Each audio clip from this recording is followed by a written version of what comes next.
Vamos lá para a aula de língua portuguesa. Coloquem a data, estamos aqui na etapa 3. Vamos estudar mais regularidades, né? Página 31 do livro Ler e Escrever. Mas antes de eu explicar esta página 31, quero retomar com vocês a página 30, né? Ontem não houve vídeo e passei para vocês, né, uma atividade de ortografia que era para usar as letras corretas nas palavras, né? Gostaria que vocês copiassem essa página 30, né, na atividade 2B, no livro de vocês, né? Considerando o que foi estudado na terça-feira, né, na atividade anterior, sobre a regularidade da escrita, complete o quadro. Observe o registro de uma regularidade que você já conhece para redigir a sua nova descoberta. Palavras com S. Quando é que a gente usa palavras com S? Usamos S no início das palavras com som de S e no final das palavras que estão no plural. S no início da palavra?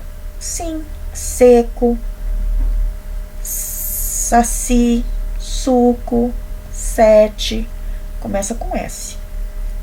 E também tem uma outra coisa, né? No final das palavras que estão no plural, a gente usa S. Casas, penas, cofres, tudo que está no plural a gente usa a letra S no final. E como a gente pode saber? Consultando a regra, né? Se vocês fizerem esse quadrinho aí e deixarem registrado no livro de vocês, todas as vezes, né, que vocês tiverem alguma dificuldade, vocês podem vir aqui e consultar. Palavras com SS. Nenhuma palavra inicia com SS, né? Usamos SS em palavras que indicam ação, ou seja, nos verbos, como por exemplo, fosse, ou em alguns substantivos, como por exemplo, pássaro. Como é que a gente pode saber em que momento usar o SS? Também, né, vindo aqui e consultando a regra, né? Palavras com SC. As palavras com SC podem ser dígrafos, piscina, ou encontros consonantais, descoberta. Como é que a gente pode saber? Consultando a regra. E palavras com C cedilha. Nunca se começa palavras com C cedilha, usadas apenas com as vogais A, O e U. Sá, Só e Su, né? Como a gente sabe, consultando a regra também. Mas eu falo sempre para todos os alunos em todos os anos, como é que a gente vai escrever bem? Como é que a gente vai aprender a escrever as palavras corretamente? Treinando, escrevendo, lendo bastante, né? Fazendo as atividades. Quanto mais a gente pratica, melhor nós ficamos, melhor nós sabemos usar as regras de escrita, certo? É isso. Vou disponibilizar os slides de correção. Quem não fez, né, da terça, vai corrigir e copiem esse, né, que foi de quarta-feira, de ontem, dia 7/7, quarta-feira. Façam no seu livro. Atividade 2B. Hoje estamos aqui na etapa 3, descobrindo mais regularidades na nossa escrita da língua portuguesa. Estudando mais regularidades ortográficas. Coloquem a data e vamos fazer uma leitura aqui.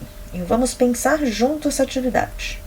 Na etapa 3, você estudará a ortografia de palavras selecionadas que apresentam outras regularidades. Em dupla, realizarão duas tarefas. Então, temos duas coisas para fazer nessa atividade. Primeiro, descobrir o que tem em comum as palavras com S, além do fato de serem escritas da mesma forma. Segundo, relacionar a descoberta com a escrita dessas palavras e registrar uma conclusão que justifique sua grafia. Vamos ler as palavras que estão aqui. Nós temos que perceber o que? A letra S, né? Palavras terminadas com a letra S. O que tem em comum todas essas palavras: francês, japonês, português, finlandês, neozelandês, chinês, inglês, holandês, havanês e pequinês. Bom, estou percebendo, professora, que todas as palavras terminam com es. Todo mundo percebeu isso? Es. Todas as palavras terminam com es. Outra coisa que eles têm em comum: essas palavras estão no feminino ou estão no masculino? A gente fala o francês ou a francês? O francês. O japonês ou a japonês? O japonês. O português, o finlandês, o neozelandês, o chinês, o inglês, o holandês, o havanês e o pequinês. Então, temos duas coisas em comum aqui, né? Todas essas palavras que terminam com S têm o final es. E todas essas palavras estão no masculino. Certo, descobri duas coisas em comum. Agora, o segundo item. Vamos registrar uma conclusão que justifique a gente escrever com esse final. Es.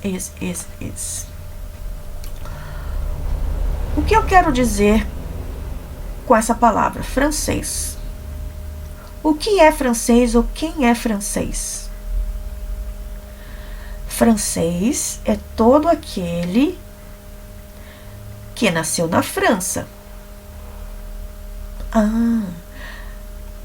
Ou alguma coisa cuja origem é a França. Por exemplo, perfume francês.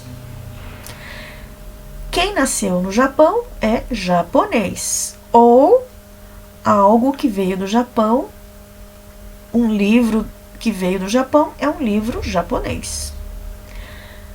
Todas essas palavras aqui são adjetivos, mas não são adjetivos de forma geral. Eles têm uma característica. Eles indicam um país de origem.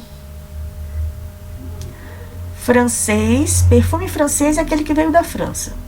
Francês é aquele que nasceu na França. Chinês, comida chinesa está no feminino, né? Quem nasceu na China é chinês. O alfabeto que veio da China é o alfabeto chinês, certo?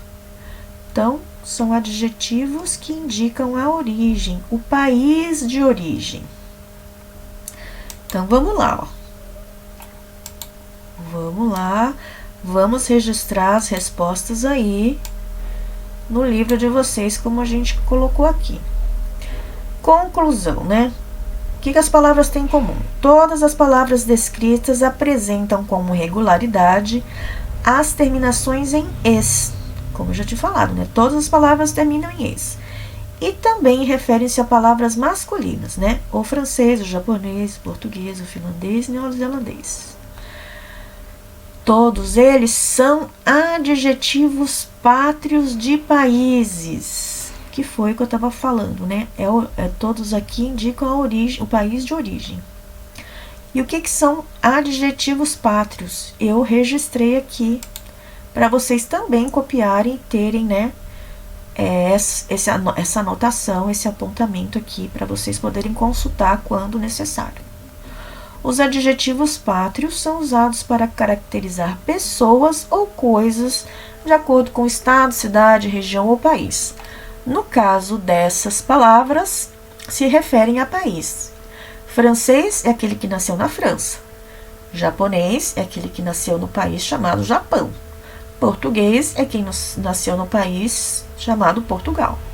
Finlandês nasceu na Finlândia. Neozelandês nasceu na Nova Zelândia. Chinês nasceu na China. Inglês nasceu na Inglaterra. Holandês nasceu na Holanda. Havanês nasceu em Havana. E pequinês nasceu em Pequim. Certo? Ótimo. Registrem também, né, no livro de vocês. E é isso. Então, toda vez, né, que vocês encontrarem palavras que se referem a um país, vocês já sabem, né, que a terminação é ES, certo?